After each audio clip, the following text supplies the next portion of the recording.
अब देखो यार, नेक्स्ट आगे अगला क्वेश्चन नंबर 8, इसमें क्या दिया हुआ है? A horse is tied to a peg at one corner of a square shaped grass field of side 15 meter by means of a 5 meter long rope. Find the area of that part of the field which the horse can graze. देखो क्या बोल रहा है, एक square field दिया हुआ है, उसकी साइड दे रखी है 15 मीटर, ठीक है, 15 मीटर का एक स्क्वायर का फील्ड है, और एक कॉर्नर में यार एक घोड़े को बांध दिया गया, और उस घोड़े की जो रस्सी है वो 5 मीटर लंबी है, ठीक है। तो मैक्सिमम वो घोड़ा कितने दूर जा सकता है? 5 मीटर, मतलब एक कॉर्नर से, इस कॉर्नर से यार वो मैक्सिमम 5 मीटर दूर ही जा सकता है, चाहे इधर जाए, चाहे इधर जाना चाहे इधर चले जाए, इधर जाना चाहे इधर जाना चले जाए, इधर जाओ इधर जाओ इधर जाओ, कहीं भी जाओ, तुम 5 मीटर से दूर नहीं जा पाओगे। तो यानी जो घोड़ा है वो इतने दूर का ही एरिया ग्रेज कर सकता है, ठीक है। तो हमें ये बताना है कि वो कितना एरिया होगा। Find the area of that part of the field which the horse can graze. तो ये क्या बन रहा है? एक सेक्टर, ठीक है। ये एक सेक्टर बन रहा है, तो इस सेक्टर का एरिया हमें बता देना है, ठीक है। और क्योंकि ये स्क्वायर दिया हुआ है, तो ये वाला जो कोना है ये 90 डिग्री हो गया, और रेडियस क्या हो गया? रेडियस इसका हो गया 5 मीटर, ठीक है। तो पहला पार्ट डायरेक्ट निकल जाएगा, first part, area of field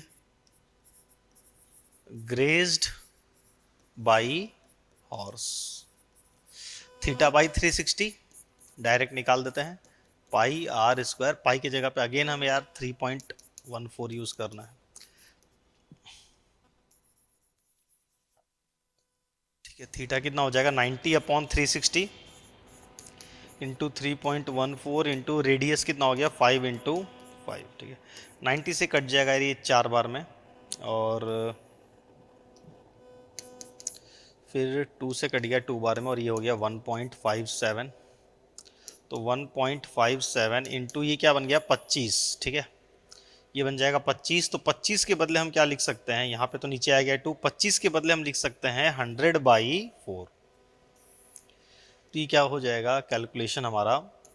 1.57 into 100, ये तो बन गया 157 बाई, और 4 टू जाए 8, तो यार 8 से डिवाइड करना बहुत ईजी, हम डायरेक्ट कर देंगे। 8 1 जा 8, रिमाइंडर बच गया 77, और यहाँ 77 बन गया। तो 8 9 जा 72, रिमाइंडर बचेगा 5.625। तो ये आ गया इतना मीटर स्क्वायर, ठीक है। अगर 5 मीटर की रस्सी है तो घोड़ा कितना एरिया ग्रेज कर सकता है? तो 19.625 मीटर स्क्वायर, ठीक है।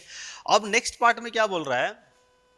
Increase in the grazing area if the rope were 10 metre long instead of 5 metre. बोल रहा है रस्सी अगर 5 मीटर की जगह अगर 10 मीटर लंबी रहती तब वो कितना एरिया ग्रेज कर पाता? इंक्रीज इन, हमें सिर्फ ये बताना है कि increase in grazing area.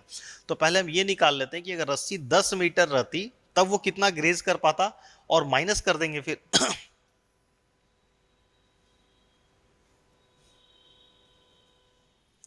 To when the length of rope is 10 metre, ठीक है। In this case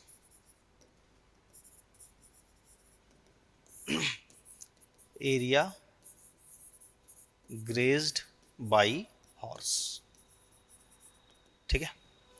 again theta by 360 pi r square. तो थीटा तो यार 90 डिग्री ही रहेगा, कोने वाला एंगल तो 90 ही है, ठीक है। 90/360, और यहाँ पे पाई 3.14, रेडियस इस बार 10 हो गया, तो 10 इंटू 10, ठीक है।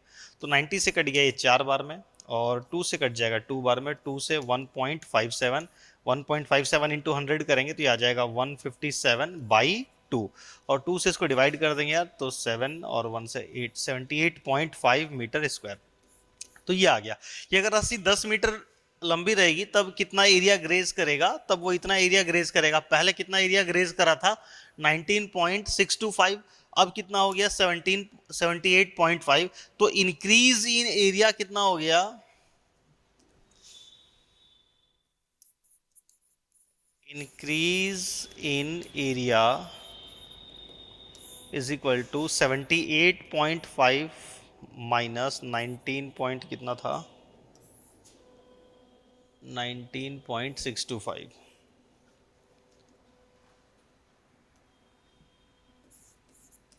ठीक है। इसको सब्ट्रैक्ट कर लो।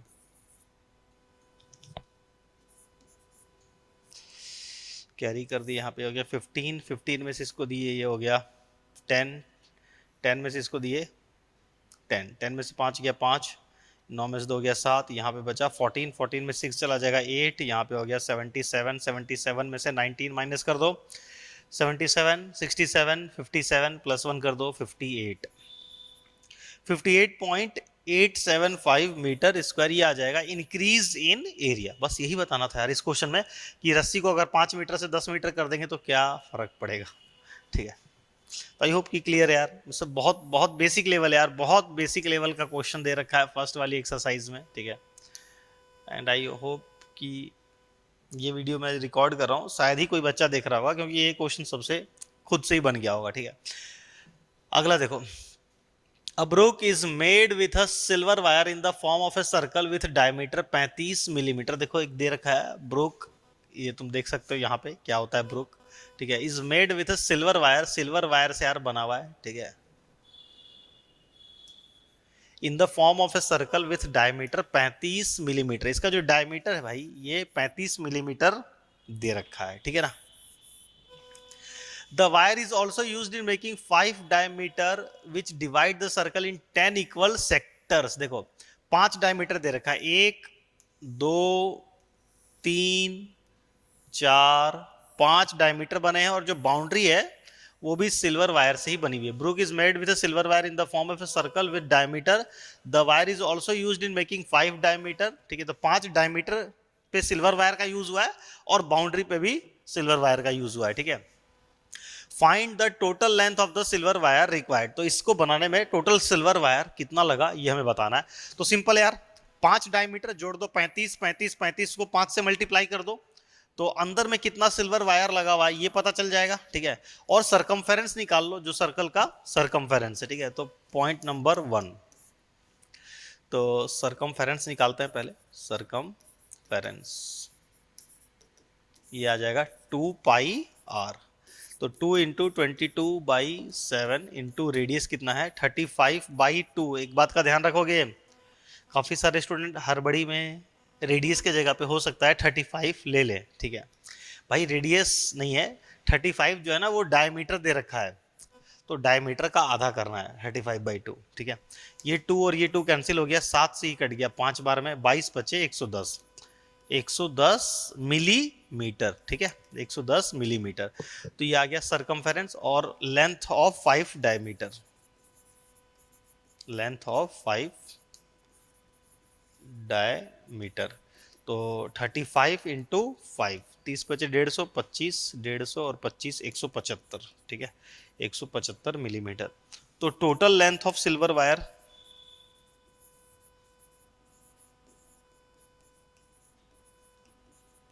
ये क्या हो जाएगा, total length of silver wire, दोनों को जोड़ दो। ठीक है, 110 प्लस 175। ठीक है, 5 7 1 8 और 2, 285 मिलीमीटर। आंसर यार मिलीमीटर में आ रहा है, हम इसको सेंटीमीटर में कन्वर्ट करना चाहें तो कर सकते हैं, 28.5 सेंटीमीटर। ठीक है, एक पार्ट क्लियर हो गया। सेकेंड पार्ट क्या बोल रहा है, area of each sector of the broke, मतलब जो हर एक सेक्टर इंडिविजुअल एक सेक्टर का एरिया बताओ कि एक सेक्टर का एरिया कितना होगा। तो देखो यहाँ पे टोटल कितना हिस्सा हो रहा है, 10 इक्वल सेक्टर, 10 इक्वल पार्ट में डिवाइड हो रहा है। ठीक है, तो तुम देख सकते हो फिगर में 10 इक्वल पार्ट्स, तो एक जो पार्ट बनाना यहाँ पे इसका सेंट्रल एंगल कितना आ जाएगा, टोटल कितना होता है सेंटर पे एंगल, टोटल एंगल होता है यार 36 डिग्री, ये 360 डिग्री, 360 डिग्री जो है वो 10 हिस्से में बट गया। ठीक है, तो हम लिखेंगे कि area of each sector of the brooch, तो पहले हमें एंगल बताना होगा, सेकंड वाला पार्ट,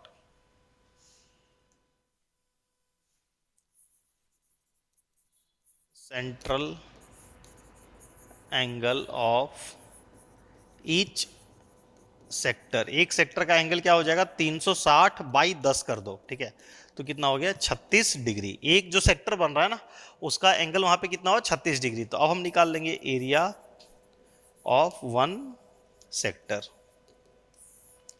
तो 36/360 इंटू पाई आर स्क्वायर, पाई की जगह पे कुछ नहीं बोला है तो 22/7 लगा दो। ठीक है, तो 22/7 theta by 360 pi r square, radius कितना था 35/2। अब यहाँ पे यार एक बात और समझना, अगर कोई बच्चा इसको ऐसे कर रहा है, मान लो जैसे हमने यहाँ पे रेडियस के जगह पे रेडियस को फ्रैक्शन में ही रखा 35/2। अब अगर तुम इसको कट कर देते 35/2 को, अगर 2 से तुम डिवाइड कर देते, ये आ जाता 17.5, और तुम फिर डेसिमल हटाते और बाई 10, और तुम कॉम्प्लिकेटेड कर देते यार। तो ट्राई करो कि फ्रैक्शन में ही रख के बनाओ, उससे थोड़ा सा कैलकुलेशन सिंपल हो जाता है। ठीक है, 36 से कट गया ये 10 बार में। ठीक है, यहाँ आ गया 10, 7 से कट जाएगा 5 बार में, 5 से कट गया ये 2 बार में। ठीक है, 2 से कट गया ये 11 बार में, और तो कुछ बचा नहीं, तो 11 आ गया ऊपर में। 11 इंटू 35, 35 इंटू 11 बाई 2 इंटू 2 4। ठीक है, 35 इंटू 11 ये हो जाएगा 385 डिवाइडेड बाई 4, 4 से कट दो 9 बच गया 25, 6.25, 96.25 मिलीमीटर स्क्वायर। एरिया ऑफ एक सेक्टर का कितना हो जाएगा, एक सेक्टर का एरिया 96.25 मिलीमीटर स्क्वायर। तो ये भी यार काफी सिंपल क्वेश्चन था, मतलब कोई दिमाग लगाने वाला कुछ था नहीं इसमें। ठीक है, इसके बाद देखो नेक्स्ट अगला क्वेश्चन आ गया, छतरी, छाता। An umbrella has 8 ribs which are equally spaced. ठीक है, अम्ब्रेला यार उसमें दे, समझ में आ रहा होगा, टोटल 8 रिब्स है यार। ठीक है, देखो यहाँ पे दिखाया हुआ है अम्ब्रेला को अनफोल्ड करके 1 2 3 4 5 6 7 8। ठीक है, सामने से यार हमें 4 पार्ट दिख रहा है, 4 पार्ट उसके पीछे, उसको ऐसे फाड़ देंगे हम पूरा, तो ऐसे 8 पार्ट हमें दिख जाएगा। ठीक है, विच आर इक्वली स्पेस्ड। ठीक है, assuming umbrella to be a flat circle, मान लो कि ये पूरा एक फ्लैट सर्कल, अगर हम इसको पूरा ऐसे फाड़ दें तो ये पूरा एक सर्कल बन जाएगा। ठीक है, of radius 45 centimetre. Find the area between 2 consecutive ribs, 2 consecutive ribs के बीच में कितना एरिया है हमें ये बताना है। मतलब ये ऐसे हमने फाड़ दिया पूरा, इसको छितरी उड़ा दिया इसका, तो अब ये रिब्स हो गया ना, ये रिब्स, 2 कॉन्जिक्यूटिव रिब्स के बीच में ये कितना एरिया है ये हमें बताना है। मतलब फिर से यार वही, एक सेक्टर का हमें एरिया बताना है। सेक्टर का रेडियस दे रखा है 45 सेंटीमीटर, और यहाँ पे सेंट्रल एंगल कितना होगा, टोटल 360 डिग्री है, 8 हिस्से में बट रहा है, 1 2 3 4 5 6 7 8, तो 8 से डिवाइड कर दो तो हमें पता चल जाएगा एंगल बिटवीन 2, चाहे ऐसे लिख लो, एंगल ऑफ ईच सेक्टर,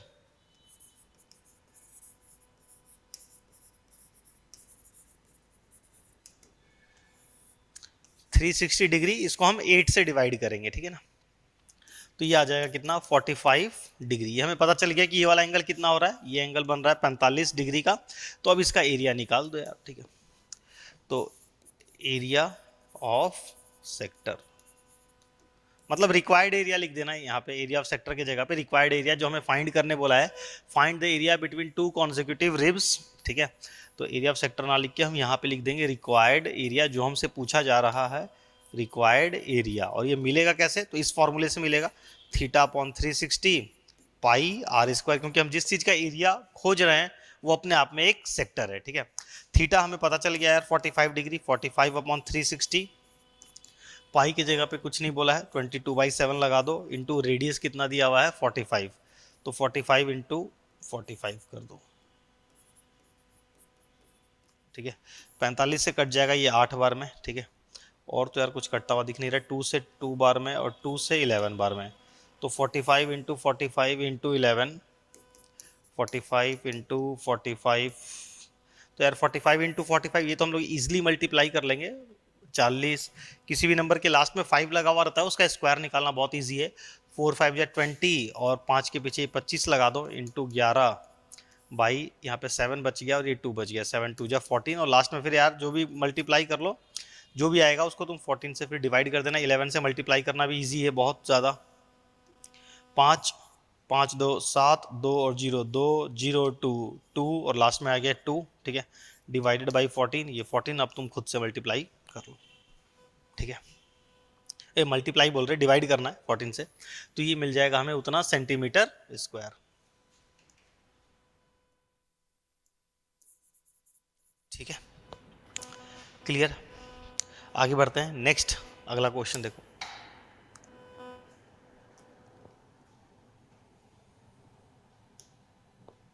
हाँ देखो, इसमें यार कैलकुलेशन थोड़ा सा लेंदी है। A car has two wiper which do not overlap, दे रखा है कार में दो वाइपर है यार, पता है यार तुम्हें, ये कार की विंडशील्ड बना देते हैं चलो हम लोग, ठीक है। यहाँ पे यार दो वाइपर ऐसे लगे हुए होते हैं, ठीक है। तो ये वाइपर इस तरीके से मूव करता है, मतलब एक लिमिटेड, और ये वाइपर ऐसे मूव करता है, तो ये दो हमें यहाँ पे सेक्टर बन जाता है कार पे जो दोनों वाइपर मूव करते हैं, ठीक है। A car has two wiper which do not overlap, each wiper has a blade of length 25 centimetre, जो ब्लेड है यार उसकी लेंथ 25 सेंटीमीटर, मतलब ये वाइपर का जो लेंथ है ये 25 सेंटीमीटर है, ठीक है। Sweeping through an angle of 115 degree, ये कितने दूर तक मूव करता है, 115 डिग्री का एंगल बनाता है, ये भी 115 डिग्री का एंगल बनाता है। Find the total area cleaned at each sweep of the blade, तो यार एक बार दोनों ब्लेड एक साथ उठती है तो कितना एरिया क्लीन होगा, तो सिंपल यार दोनों सेक्टर का एरिया निकाल दो, तो मतलब एक सेक्टर का एरिया निकाल के उसका डबल कर दो, क्योंकि दोनों तो बराबर ही है, तो एक सेक्टर का एरिया निकालो, उसको 2 से मल्टीप्लाई कर दो, ठीक है। तो डायरेक्ट हम लोग लिखते हैं, ये समझ में आ गया क्वेश्चन, आगे सॉल्व करते हैं इसको। तो हम डायरेक्ट लिखेंगे required area theta upon 360 pi r square into 2, समझ में आ गया, 2 से मल्टीप्लाई क्योंकि दो सेक्टर एक जैसा बन रहा है, ठीक है। थीटा यहाँ पे कितना हो रहा है 115 डिग्री, 115 बाई 360, पाई की जगह पे कुछ नहीं बोला है तो भैया लगाओ 22/7, रेडियस कितना है 25 इंटू 25 और ये इंटू 2, बस सॉल्व कर दो इसको। तो 2 से कट जाएगा यार ये 180 बार में, और फिर 2 से काटेंगे 90 बार में, और 2 से कट गया 11 बार में, और कुछ नहीं कट रहा यार यहाँ पे, तो क्या करें, चाहिए कट जाएगा 5 से 18 बार में और 5 से 23 बार में, तो फाइनली क्या आ गया 23 इंटू 11 इंटू 25 इंटू 25 625 लिख सकते हैं, divided by 18 into 7।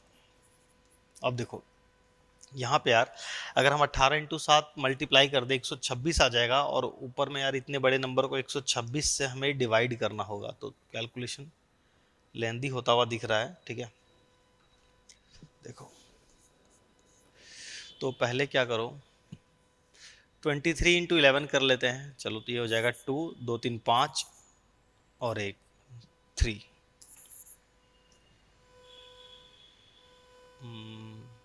2 5 3 into 625 divided by 18 into 7 करेंगे तो ये आ जाएगा 126, ठीक है। और 253 को मल्टीप्लाई कर दो 625 से,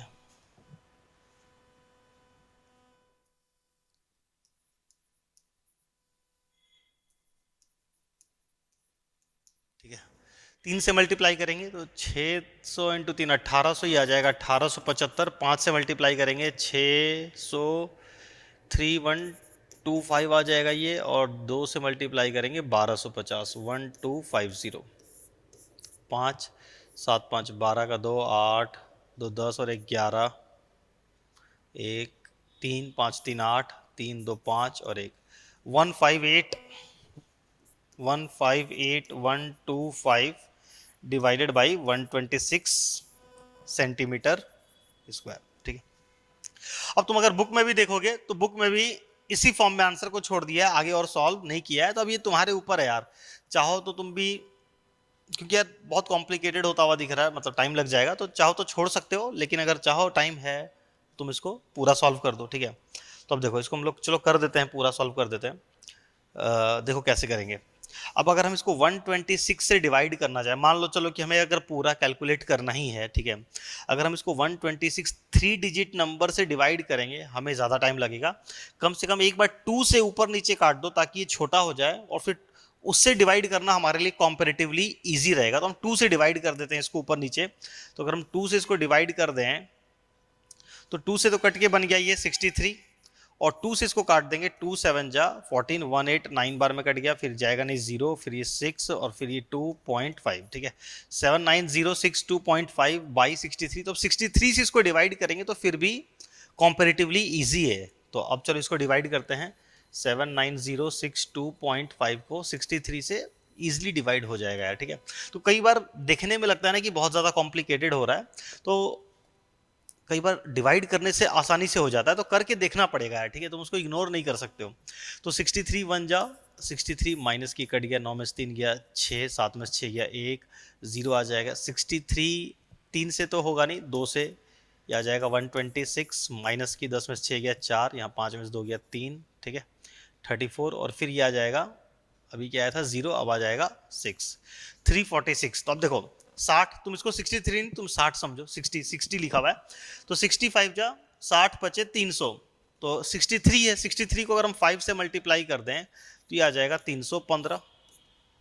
6 में से 5 गया 1, 4 में से 1 गया 3 और ये कट गया, अब इस बार आ जाएगा 2, 312 हो गया। तो 63 को अगर हमने 5 से मल्टीप्लाई किया था तो 315 आ गया, तो ये 312 है, उससे छोटा है, हम 5 से मल्टीप्लाई नहीं कर सकते हैं।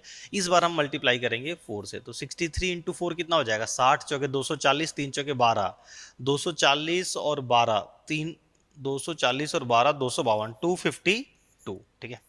माइनस कर देते इसको, 2 में से 2 गया 0, 31 में से 25 गया 60 आ गया। डेसिमल के बाद वाला पार्ट उतार लो 5, और यहाँ भी डेसिमल लगा लो। अब देखो 605 है यार, तो ऑब्वियसली 10 बार करेंगे तो 630 आ जाएगा, तो 9 के आसपास करेंगे तो जो भी आएगा कट जाएगा, कुछ रिमाइंडर बचेगा, हमारा काम हो गया, हमें ये मिल गया 1254.9 सेंटीमीटर स्क्वायर, ठीक है। तो अगर हम डायरेक्ट 126 से डिवाइड करते थोड़ा सा डिफिकल्ट होता, तो इस तरीके से हमने किया तो फिर भी आराम से हो गया, लेकिन इतना जरूरत नहीं यार, ठीक है। तुम यहाँ पे आंसर छोड़ सकते हो, बुक में भी तुम देखो इसी फॉर्म में आंसर को छोड़ दिया है, ठीक है। आगे बढ़ते हैं, नेक्स्ट अगला क्वेश्चन, ठीक है। देखो, to warn ship for under water rocks, a lighthouse spread a red coloured light over a sector of angle 80 degree to a distance of 16.5 kilometre, find the area of the sea over which the ships are warn. देखो तुम ऐसे समझो कि यहाँ से light निकल रही है इस पेन से, ठीक है, और ये 80 डिग्री के एरिया में जा रही है, इधर भी जा रही है इधर भी जा रही है, तो वो पूरा एक इस तरीके का सेक्टर फॉर्म कर जाएगा, ठीक है।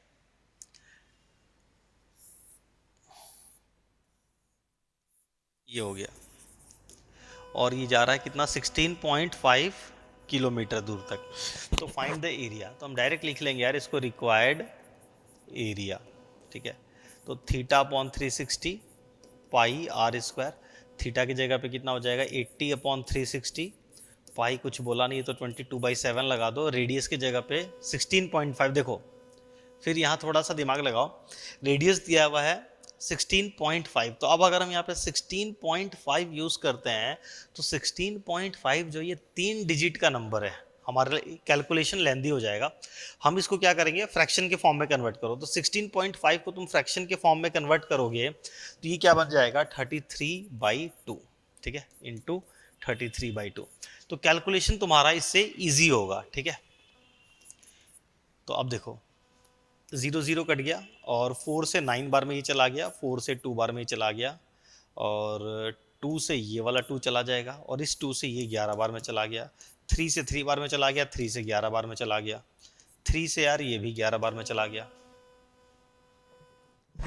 ठीक है। ज़्यादा इजी नहीं हो गया, 80 अपॉन 360, 0 0 काटा हमने, 4 से 2 बार में, 4 से इसको 9 बार में काटा, 22/7, 33/2, ठीक है। एक सेकेंड फिर से करते हैं,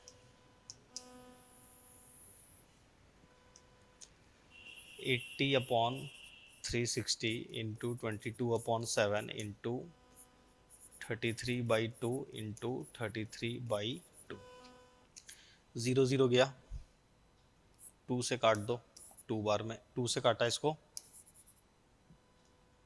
4 बार में, 2 से काटा इसको 2 बार में, 2 से काटा इसको 18 बार में, ठीक है, 2 से काटा 9 बार में, 2 से काटा इसको 11 बार में, 3 से 3 बार में, 3 से 11 बार में एंड 3 से ये भी 11 बार में, यानी ठीक है।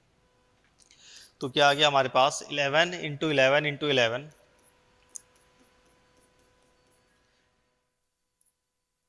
डिवाइडेड बाई में डिनोमिनेटर में क्या बचा हमारे पास, सिर्फ एक नंबर बच गया यार 7। तो बहुत इजी हो गया कैलकुलेशन। 11 इंटू 11 इंटू 11 ये बन गया 11 का क्यूब। एंड आई होप कि तुम लोग को 11 का क्यूब याद हो, ये होता है 1331, ठीक है। डिवाइडेड बाई 7, 7 से डिवाइड कर देना तो ये आ जाएगा हमारा आंसर, इतना किलोमीटर स्क्वायर आएगा, ठीक है। ये किस में दिया हुआ था, रेडियस किलोमीटर में दिया हुआ है, तो ये जो एरिया आएगा ये हमारा किलोमीटर स्क्वायर आएगा, ठीक है। आगे बढ़ते हैं नेक्स्ट यार, ज़्यादा नहीं, और 13 14 2 क्वेश्चन और है। अब ये वाला क्वेश्चन यार, इसका कैलकुलेशन थोड़ा सा लेंदी है, इसमें ज़्यादा टाइम लग जाएगा, तो इस क्वेश्चन को हम लोग नेक्स्ट सेपरेट वीडियो में करते हैं, ठीक है। इस वीडियो में इतना ही।